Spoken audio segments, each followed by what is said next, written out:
கோடி ரூபாய் கேட்டு நடிகர் நாகார்ஜுனா தொடர்ந்த மான நஷ்ட வழக்கில் தெலங்கானா அமைச்சர் கொண்டா சுரேகா பகிரங்க மன்னிப்பு கோரியதை அடுத்து வழக்கை வாபஸ் பெற்றுள்ளார்.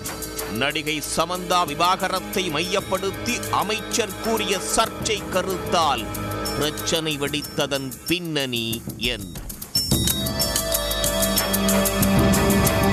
தெலங்கானாவில் பிஆர்எஸ் கட்சி தலைவர் KT ராமராவை விமர்சித்து பேசிய மாநில அமைச்சர் கொண்டா சுரேகா நடிகர் நாகார்ஜுனாவின் மகன் நாக சைதன்யா மற்றும் நடிகை சமந்தா ஆகியோரின் விவாகரத்து குறித்தும் சில சர்ச்சைக்குரிய கருத்துக்களை கடந்த அக்டோபர் மாதம் தெரிவித்திருந்தார்.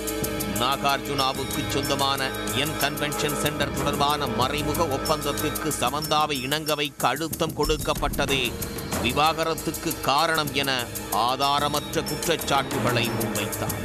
இந்த பேச்சு பெரும் பரபரப்பை ஏற்படுத்திய நிலையில் கொண்டா சுரேகாவின் கருத்துக்களுக்கு நாகார்ஜுனா கடும் கண்டனம் தெரிவித்தார்.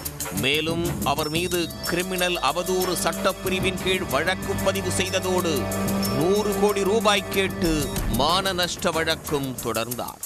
இந்த வழக்கு விசாரணையின் போது நாகார்ஜுனா, அவரது மனைவி அமலா, மகன் நாக சைதன்யா ஆகியோர் நீதிமன்றத்தில் ஆஜராகி வாக்குமூலம் அளித்தனர்.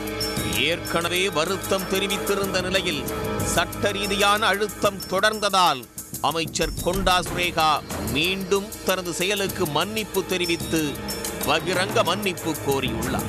இதுகுறித்து அவர் வெளியிட்ட அறிக்கையில், நாகார்ஜுனா குடும்பத்தின் நற்பெயருக்கு களங்கம் விளைவிக்கும் எண்ணம் தனக்கு இல்லை என்றும் தனது கருத்துக்களால் அவர்களுக்கு ஏற்பட்ட மன உளைச்சலுக்கு வருத்தம் தெரிவித்து தனது வார்த்தைகளை அதிகாரப்பூர்வமாக திரும்ப பெற்றுக் கொள்வதாக கூறியுள்ளார். இந்த மன்னிப்பில் அவர் நடிகை சமந்தாவின் பெயரை குறிப்பிடவில்லை. இதையடுத்து இந்த பிரச்சனையை அமைச்சரும் நாகார்ஜுனாவும் நீதிமன்றத்திற்கு வெளியே சமரசம் செய்து கொண்டுள்ளதாக தெரிகிறது. அதன் ஒரு பகுதியாக அவதூறு வழக்கை நடிகர் நாகார்ஜுனா திரும்ப பெற்றார். தொடர்ந்து அமைச்சர் கொண்டா சுரேகா மீதான அவதூறு வழக்கை நீதிமன்றம் முடித்து வைத்துள்ளது.